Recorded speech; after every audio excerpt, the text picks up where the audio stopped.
Exodus chapters 21 and 22. We'll be finishing chapter 21 and covering all of chapter 22.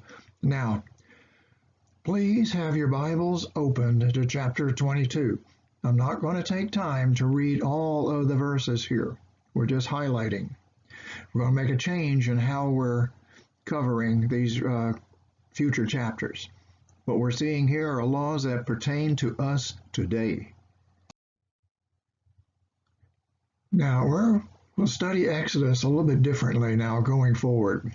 We're going to be moving into some sections in Exodus which become very detailed in describing the various laws and regulations the Israelites were to follow. So instead of going verse by verse, I'm going to now group sections of verses together in order to examine overall the messages that are pertinent for us today. Now, some folks believe that the passages dealing with the Mosaic Law no longer pertain to us, and that's not right. That's incorrect. Many of them actually do apply to us today, because many of the laws we follow today are in fact derived from these ancient laws of the Old Testament. Further, they form the basis of much of what we find in the Declaration of Independence and our Constitution and Bill of Rights. Chapter 21, verse 28. If an ox gores a man or a woman to death, the ox shall surely be stoned, and its flesh shall not be eaten. But the owner of the ox shall go unpunished. If, however, an ox was previously in the habit of goring, and its owner has been warned, yet he does not confine it, and it kills a man or a woman, the ox shall be stoned, and its owner also shall be put to death. If a ransom is demanded of him, then he shall give for the redemption of his life whatever is demanded of him.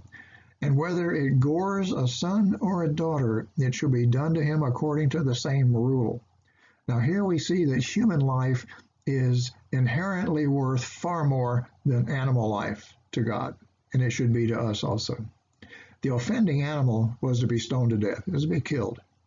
Now, the owner will not be held responsible and be punished unless the animal was in the habit of causing harm and the owner hadn't done anything about it. So then, if someone got killed by this animal, the animal would be killed, but the owner would also be executed, since this represents an example of depraved indifference. Life is utterly valuable to our Lord.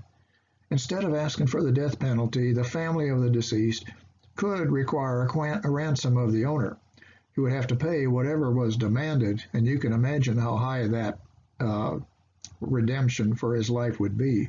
But if he didn't pay it, he'd be executed. Now, these rules hold true for the deaths of any man, woman, or child by an animal. Verse 32, if the ox gores a male or female servant, the owner shall give his or her master 30 shekels of silver, and the ox shall be stoned. If a man opens a pit or digs a pit and does not cover it over, and an ox or a donkey falls into it, the owner of the pit shall make restitution. He shall give money to its owner, and the dead animal shall become his. If one man's ox hurts another's so that it dies, then they shall sell the live ox and divide its price equally. And also they shall divide the dead ox. Or if it's known that the ox was previously in the habit of goring, yet its owner has not confined it, he shall surely pay ox for ox, and the dead animal shall become his. So, the rules for when an animal kills a servant is that the servant's lord or employer will be paid 30 shekels of silver for the loss of his servant's work. Now, it's interesting, verse 32, when I look at what commentators say, the great majority of them say nothing.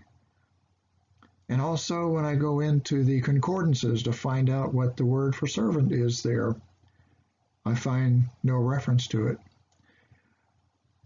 I don't know why, but based on what the previous verses have said, since these servants are indentured citizens of Israel, then it has to be, in my mind, that the servant's death is covered by the conditions already described in verses 28 through 31. You don't let a person's death be ignored simply because they were a servant or even a slave. But I find I'm sharing this freely with you. I'm finding it very odd why commentators and concordances seem to step over this verse and not deal with it. I'm puzzled.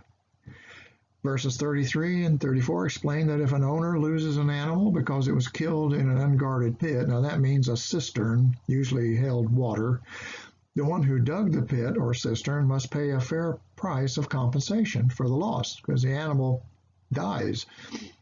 Moreover, the owner of the pit can keep the dead animal. He has to figure out how to get it out.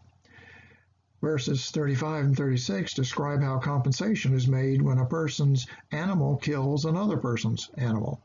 The owner of the offending animal must pay a fair price for the loss by selling the guilty animal and splitting the proceeds with the other person. And they must butcher and divide the dead animal equally as well.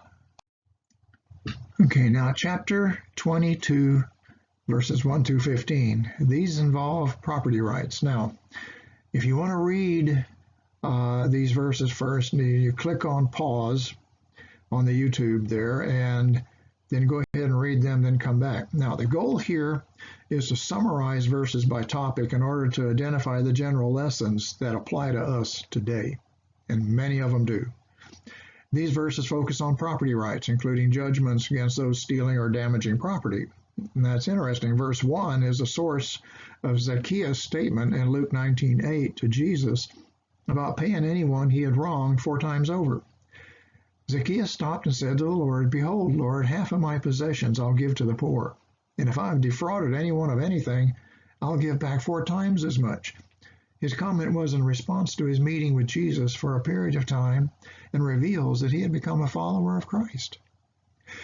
The requirements for the wrongs listed in these verses is at least full restitution and may involve as much as 5 times as much, depending on what was damaged or lost.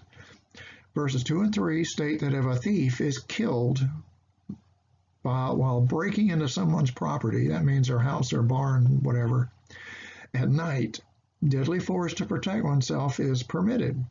Further, if he's caught, he must pay back everything, and if he can't do that, he must sell himself into slavery. Now, it means indentured servitude. We're talking about Israelites here.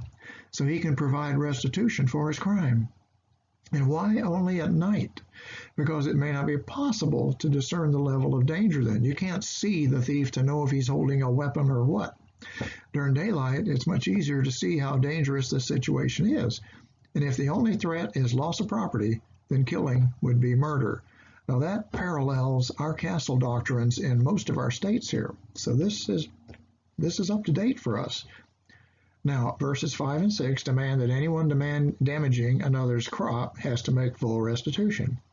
And then verses 7 through 9 cover other problems of theft and trespassing for which you can have up to double restitution being required. And it says basically verses 10 through 13, you can summarize it as basically meaning don't betray a trust for which full restitution is required. And then the last 2 verses, if something is borrowed and is damaged or lost, first full restitution has to be paid. Verse 16, if a man seduces a virgin who is not engaged and lies with her, he must pay a dowry for her to be his wife. He has to marry her. If his father absolutely refuses to give her to him, he shall pay money equal to the dowry for virgins. Now this law protects a virgin girl and her family. The seducer must either marry her or he has to pay the full dowry price to her father. Okay, and he doesn't get to have her. The law places honor upon marriage and extends the sanctity of marriage by blocking parents and husbands from treating daughters and wives as chattel. Verse 18, you shall not allow a sorceress to live. Whoever lies with an animal, has sex with an animal, shall surely be put to death. He who sacrifices to any god other than to the Lord alone shall be utterly destroyed. These involve matters of morality and conscience, rather than crimes against one's fellow man. Those who deal in occult practices will receive the death penalty. That's how serious it is. This is because such behavior leads people away from the Lord through demon activity, and that means to their eternal death. Gross immorality with animals violates the special nature of man as created in the image of God, and it just violates the very rules of nature. Humans are not animals, spiritually speaking. Again, the penalty is death. Verse 20 deals with violations of the first and second words or precepts, the commandments listed in chapter 20, that the Israelites were to worship the Lord only and never to create or make use of any idols at all. Violation of this law also requires the death penalty, because some of them the Israelites are like people everywhere. We like to find loopholes. Well, the Lord didn't say anything about sacrificing to the idol. I'm not worshiping the idol, I'm just making a sacrifice. You see, they're trying to weasel around because they want to do things that they know the Lord doesn't want them to do. Verse 21, you shall not wrong a stranger or oppress him, for you were strangers in the land of Egypt. You shall not afflict any widow or orphan. If you afflict him at all, and he does cry out to me, I will surely hear his cry, and my anger will be kindled, and I will kill you with the sword, and your wives shall become widows, and your children fatherless. Mistreatment of anyone who is poor, weak, or a foreigner is forbidden here. And the reason was that the Israelites had themselves been poor and enslaved, and they had no power while they were in Egypt. And so to do those things to others amounts to gross hypocrisy. The Lord showed mercy to them, so they were to show mercy to the powerless. Of course, we know that over time they violated all of this, and the Lord carried out this judgment by having them deported by the Assyrians and later by the Babylonians. Also, this statement here is developed further as you go on into the Pentateuch, as leading to the plan for how a foreigner could become a citizen of Israel. Now, verse 25, if you lend money to my people, to the poor among you, you are not to act as creditor to him. You shall not charge him interest. If you ever take your neighbor's cloak as a pledge, you are to return it to him before the sun sets, for that is his only covering. It's his cloak for his body. What else shall he sleep in? And it shall come about that when he cries out to me, I'll hear him, for I am gracious. Okay, an Israelite was forbidden from charging interest to another Israelite. This rule is carried forward to cover anything pledged as collateral that the person would need to have access to. Let's say someone owes you money, and so you take his car. Okay, but you can take it overnight to make it in modern times, but you'd have to give his car back to him in the morning so he can go to work. You can't deprive him of that. Okay. Now, this outer cloak, the salma in Hebrew, was used as one's cover at night, and so keeping it from a person could threaten his health. He'd be cold, freeze to death. That's the importance here, why this particular thing is used. Now, showing compassion is not an option with God. It is a major component of his character, and so we are to exercise this as well. Verse 28, you shall not curse God nor curse a ruler of your people. You shall not delay the offering from your harvest and your vintage. The firstborn of your sons you shall give to me. You shall do the same with your oxen and with your sheep. It shall be with its mother 7 days. On the 8th day you shall give it to me. You shall be holy men to me, therefore you shall not eat any flesh torn to pieces in the field. You shall throw it to the dogs. The word for curse in verse 28 is the same kalal as in chapter 21, where the Israelites were instructed not to curse their parents. Now this means they were not to anger the Lord by humiliating him with their bad behavior or to test his patience with them. Now the King James Version says, you shall not revile the gods. The term here for gods is Elohim, which is a plural of majesty, it's called, that indicates the greatness of God. It's not meaning plural number of gods. The rule applies to this as well. Okay, it applies on us today. The second curse uses a different word, arar, which is similar to our idea of cursing or cussing and swearing and anger at leaders of the people. We might get really angry at somebody and swear at them, that may you burn in hell type of thing, which some people rashly describe or say. Now, verses 29 and 30 warned the Israelites not to delay in their tithes and offerings to the Lord. This includes the rules involving the firstborn. The firstborn son and the firstborn of the livestock were dedicated to the Lord. Then the Lord spake to Moses, saying, sanctify to me every firstborn, the firstborn of every womb among the sons of Israel, both man and beast, that belongs to me. That's a verse out of Leviticus, now, which we'll get to much later. Verse 31 directs them not to eat any animal killed by another animal, which was common among the Gentiles. We're not to eat what animals eat, or in modern terms, don't eat roadkill. Let's summarize and reflect on the impact on the United States if we followed these property laws. Would the rates of theft, thievery, stealing go down? Oh, undoubtedly. These laws would reinforce the castle doctrine laws we have in many states. A thief who knew that he could be shot if he was threatening violent action during a robbery, and that the homeowner would be fully protected for doing so under the law, would likely think twice. Notice that within God's system of laws against crime, there's no mention of incarceration, no mention of prisons. Instead, restitution is the norm in God's mind. Now, God cares greatly for the weak and the powerless and will avenge them if they have had wrong done to them. If their government won't do this, for example, He'll step in. These laws were necessary because of the sin nature of all people. Without such laws, human society would collapse into chaos, where everyone does what is right in his own eyes, which I'm paraphrasing Judges 21:25. God's laws were given to mankind to create a solid foundation for objective, true morality.